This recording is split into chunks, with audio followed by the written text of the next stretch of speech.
Appeals, Division 1 is now in session. Thank you all. Please be seated. This is the time set for oral argument in State of Arizona versus Julia Gosney, our case number CR130760. Each side is allocated 20 minutes for oral argument. Appellant may reserve a portion of that time. If you wish to do so, ma'am, for rebuttal, you'll need to keep track of your own time at the podium. Out of respect for counsel, I would ask those in attendance make sure your cell phones are disabled so they do not interrupt our discussion. We have read the briefs. We've conferenced the case this morning. We encourage you to keep that in mind as you present oral argument. Our proceedings are being recorded. Will be posted both to the court's website as well as to YouTube. So as you begin your presentation, please, if you would, tell us your name and the party that you represent. With that, we'll hear first from Ms. Lopez. May it please the court. I'm Vicki Lopez. I am from the Nolan Law Firm. I represent Julia Gosney. Ms. Gosney is not present. She is in custody in the Department of Corrections. However, we do have family members present for Ms. Gosney that are here to watch the proceedings. All right. Your Honor, the issues that we set forth in our brief are very clear. I want to touch on some of the more important aspects of what I consider to be some of the more salient issues here. The speed calculation, the issue regarding speed calculation, it's very interesting because here we had a specific ruling by the court that there can be no guesses by laypersons. There can be no speculation by laypersons. And Rule 602 requires that a layperson giving testimony has to have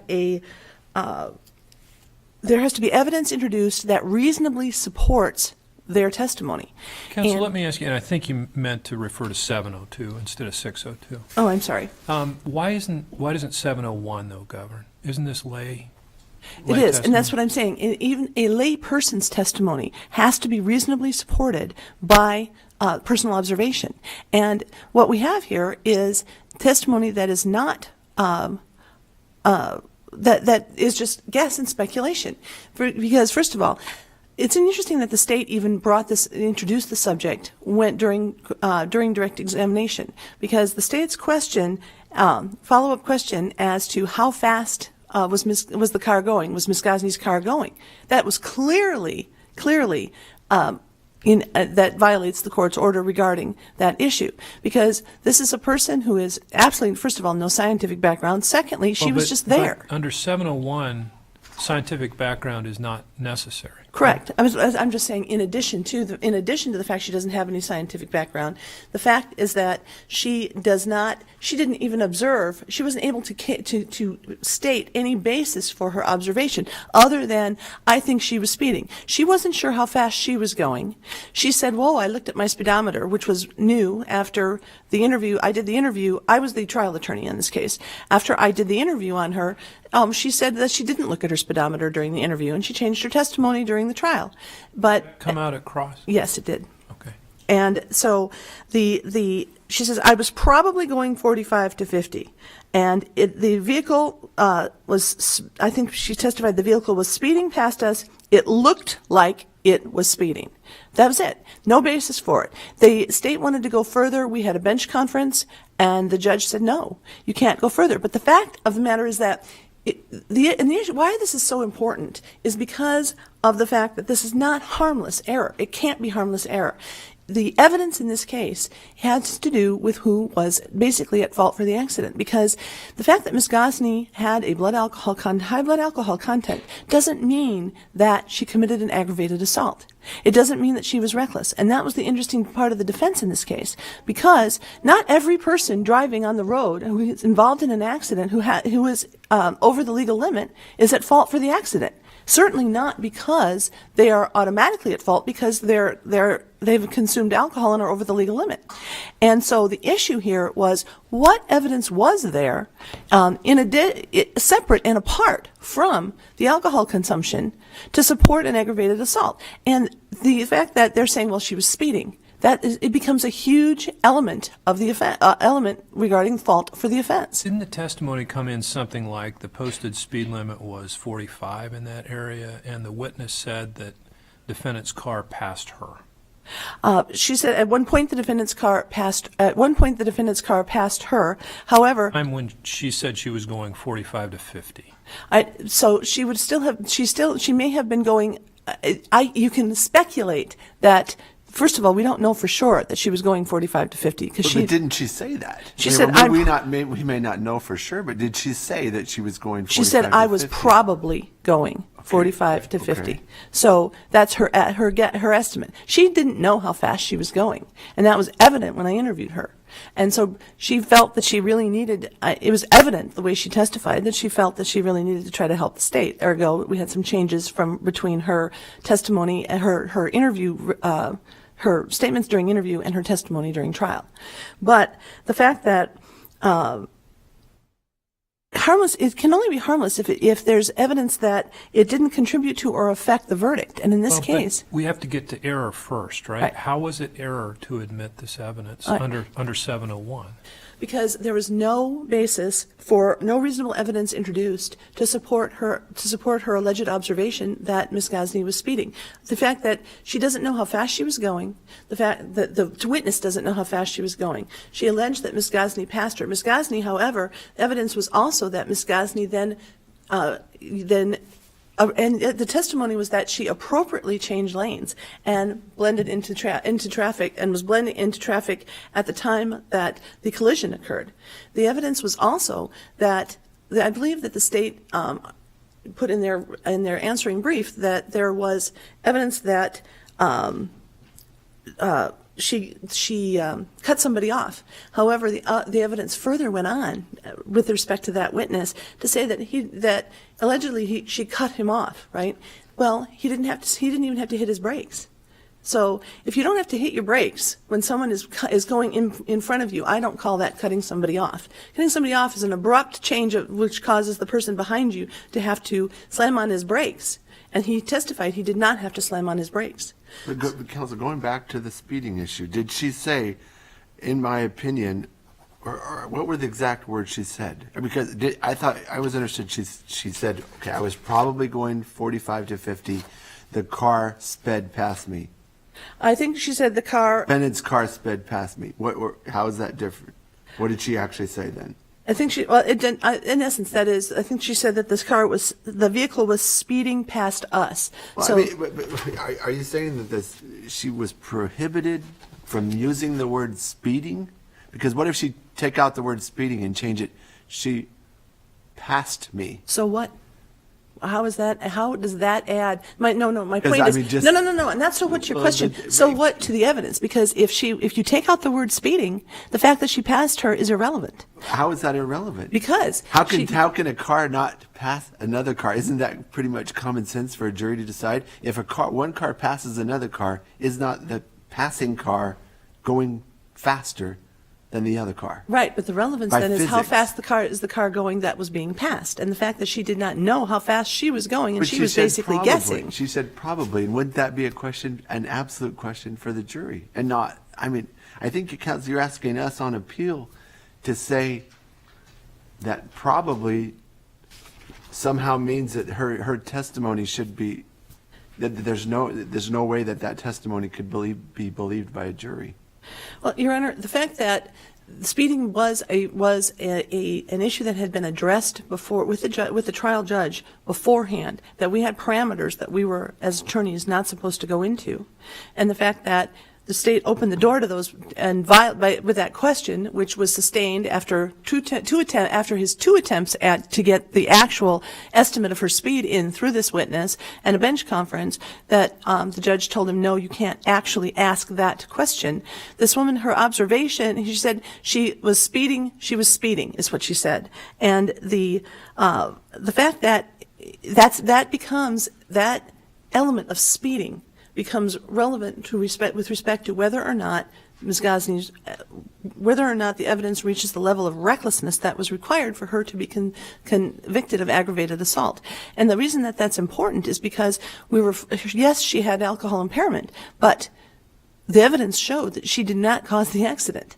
And so the fact that this evidence regarding the speeding becomes extremely important to the jury, and the fact that this woman insisted and it's in the transcript that she was speeding. She referenced it as many times as she could, realizing that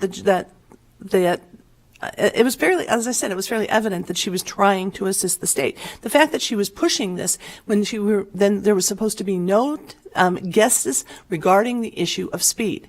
But ma'am, let me ask you, what are we to do with that? The trial court issued orders pre-trial. Right. And either found that they were violated or didn't, right? Right. The evidence came in along the lines of, probably 45 to 50 at the most. That's a quote from the transcript. Your argument appears to be that witness was favoring the state, and I have a cold record. That's all I have. Right. But what are we to make of that on appeal? I think that what we're asking you for is to find that allowing this guesstimate, guesses and discussion of an assumption that the defendant was speeding, that justifies a reversal and remand because the error is not harmless. Well, what about the other witnesses who talked about about Ms. Gosney passing them, speeding by them? They didn't. That was the thing. This is the only witness that gave that type of testimony. That the Philip Baumgart testified that she passed him, but she went in front of him. She blended in. She was blending into the lane. He was driving barely under the speed limit because the car in front of him was requiring him to slow down. Lancey said she checked her speedometer when the car passed because she thought she might be driving too slow. She saw that she was going 45 and the defendant's car passed her vehicle. I mean, everybody talks about the fact that Ms. Gosney was passing everybody else. And as Judge Brown just said, if you're passing everybody, obviously you are going faster than everybody else. And well, I think that the issue, the fact that she was passing other people can come into evidence, definitely. The fact that you can associate that and correlate that and presume that she was speeding because of that, when these people, none of these witnesses actually knew how fast they were going. But they gave an opinion, as a lay opinion, as to, I believe I was traveling probably 45 to 50, about 45, or about 45 for the other witness as well.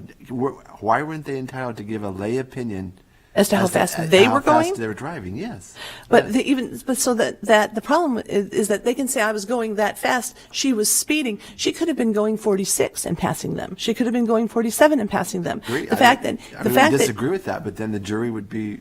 But the issue is the concept of if I said to you, a car was speeding past me.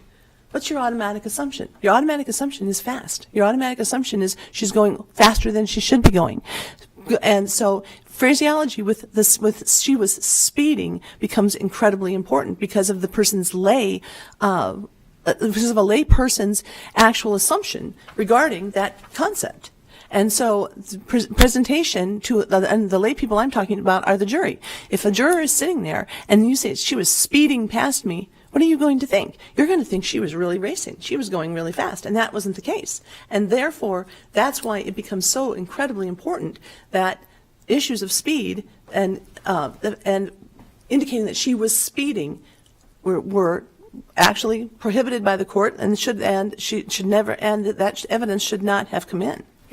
I go back to it, but there were witnesses. Borland said she saw the defendant's car, quote, speeding past us in the lane that was ending, and the cyclist at the end of the bicycle path going into the bike path when defendant's car hit him. But she said the word speeding. You have other witnesses who said that. Why isn't that harmless error? It's the same argument though for the other witnesses. Make the argument in regards to Borland. You made it in regards to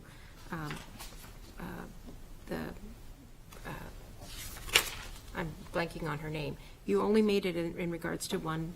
I thought it was Borland. You made it regarding Borland, but not Sumter or Baumgart. Because Baumgart and Sumter did not have, I'm trying to remember which one said, I don't believe Baumgart ever said, use that phraseology. And Sumter, I'm quoting here, and maybe if I'm trying to- this is a maybe I'm getting misquote, my Baumgart names. said he remembered seeing the car coming up on the side of me speeding up. So again, he's using the word speeding. well, if you say speeding up, that means you're increasing your speed, not necessarily in a negative sense. Teresa Borland's testimony, I think, was the most egregious regarding that issue. And that's one of the reasons why we pointed it out in that respect. But speeding up does not mean speeding. It means you're increasing your speed. It could be slightly. Speeding, she was speeding.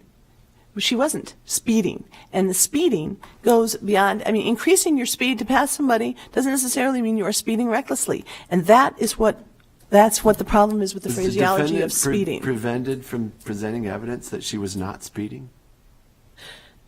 In the sense of having the defendant testify? Isn't this a crucial fact, right? I mean, was she prevented from presenting her own evidence that she was not, in fact, speeding? Well, our expert witnesses tried to address that, and one of our expert witnesses testified that after his reconstruction of the entire situation, he believed that she committed no traffic violations as a result of what happened in this case.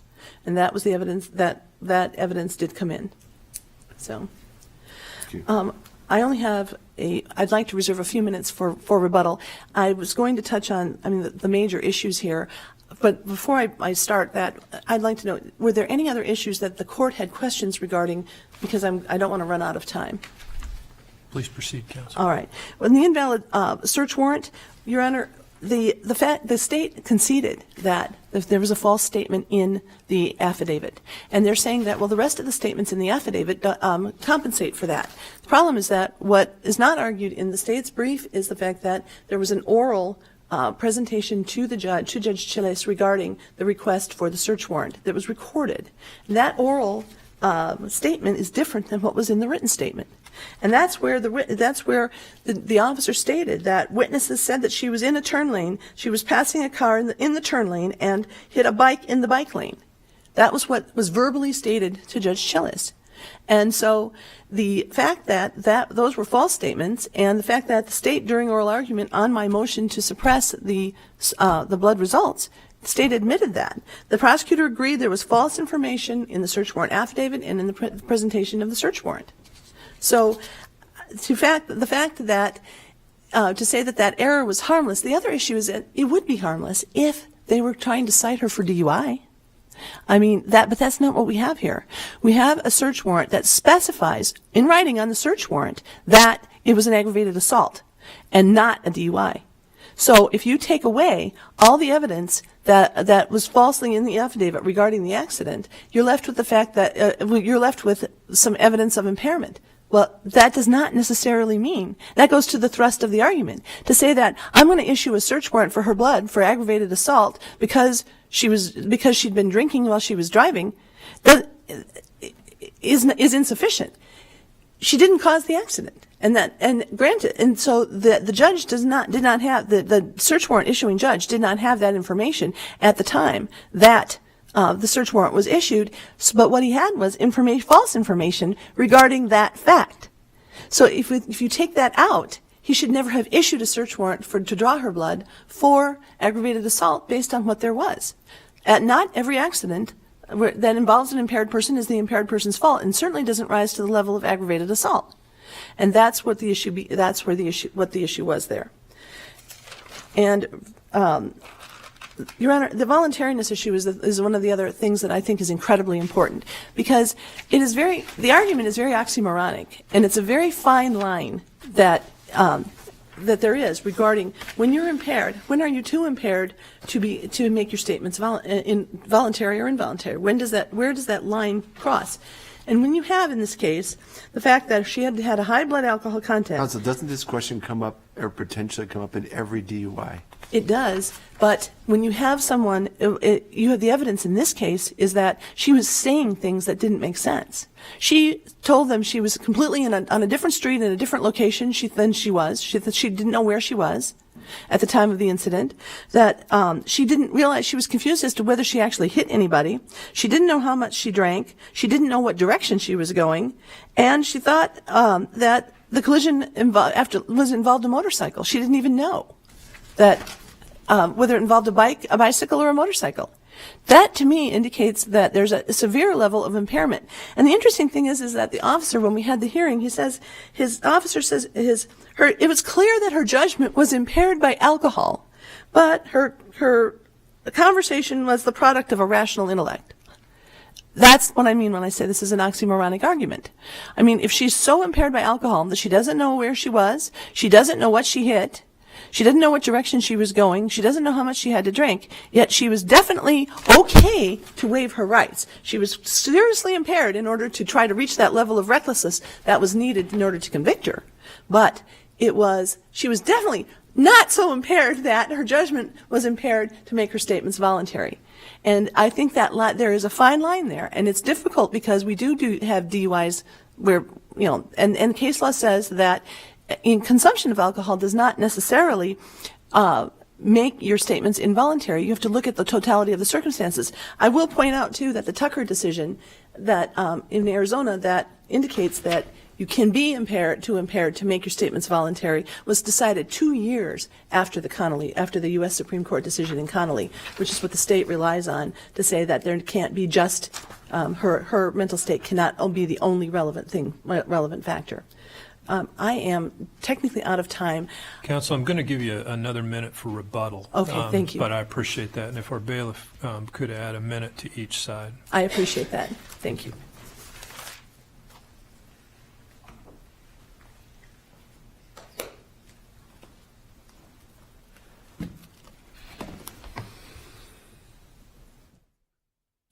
Thank you.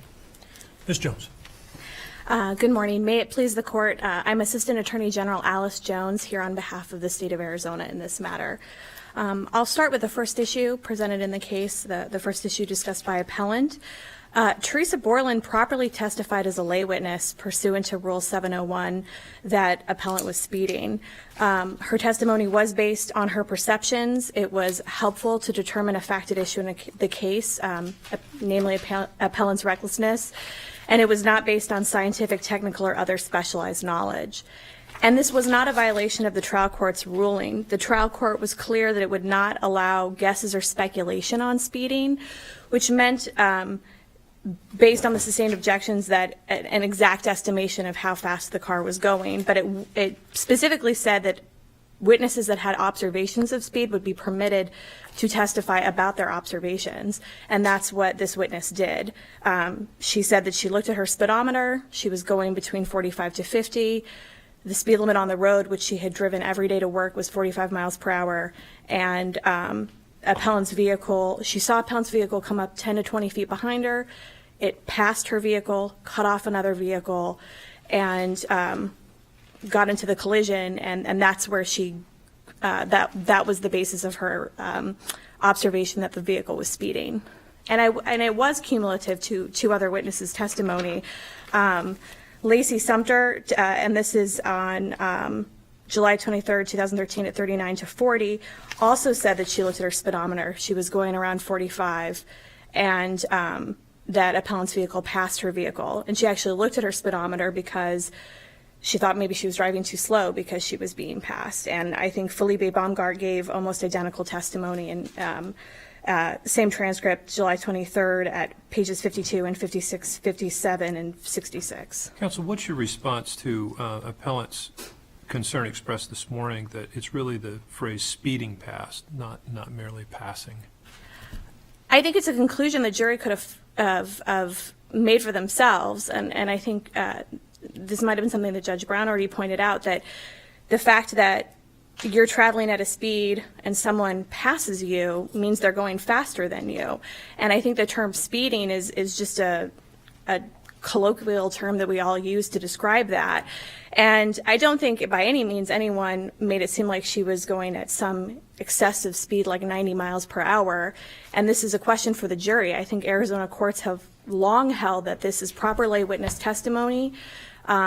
the degree of observation, how accurate the observation is, goes to the weight of the testimony and not its admissibility.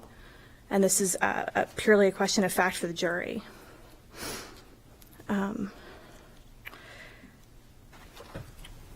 Further questions on that issue, I'll move to the,